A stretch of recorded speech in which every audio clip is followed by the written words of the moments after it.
अस्सलाम वालेकुम, मेरा नाम अफराज उमर है, सोशल वर्क डिपार्टमेंट से। तो आज की जो मेरी टॉपिक है वो है साइकोसिस, न्यूरोसिस और इसके जो सिम्पटम्स है, वो अलामात है, इसके वजूहात और इसके ट्रीटमेंट के बारे में हम बात करेंगे। तो सबसे पहले जो मेरी टॉपिक है वो है साइकोसिस। इसको मैं आप डिफ़ाइन करूँगा। Psychosis is a term to describe when you experience reality in a different way to other people's. Common examples are hearing voice or believing that people are trying to harm you. Psychosis can be a one-off experience or linked to other conditions. There are no single causes of psychosis. तो इसकी जितने भी वजूहात है साइकोसिस के हमारे पास और नहीं है। तो ये हमारे पास साइकोसिस की डेफिनेशन हो गई।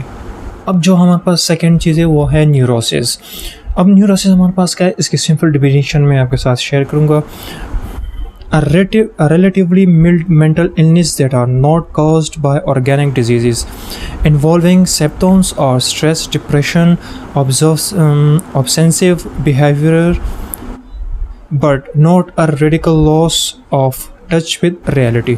तो यह थी हमारे पास न्यूरोसिस की सिंपल डेफिनेशन। अब इसकी हमारे पास अलामात क्या है, ऐसी कौन सी अलामात है जिसे हम देख के हम ये ज़ाहिर कर सकते हैं कि ये न्यूरोसिस है।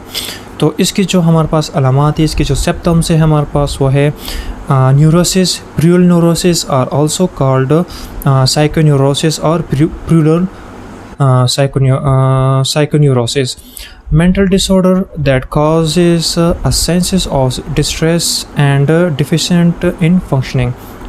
Neuroses are characterized by depression or other feeling of unhappiness or distress that are out of proportion to the circumstances of a person's life. अब जो दूसरी चीज़ है वो है हमारे पास वजूहात के। इसकी कौन सी ऐसी वजूहात है, तो इसके हमारे पास जो वजूहात है वो अब मैं डिफ़ाइन करूँगा आपके साथ। वो है post traumatic stress disorder, also called war और combat neurosis, severe stress and functional disability caused by witnessing a traumatic event such as war combat or any other event that involved death or serious injury.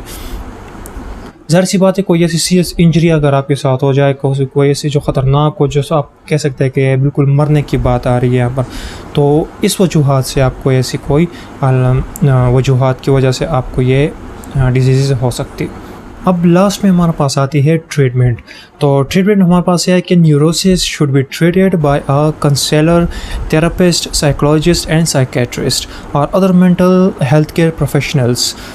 Treatment for a neurotic disorder depends on the presenting symptoms and the level of discomfort they are causing the patient.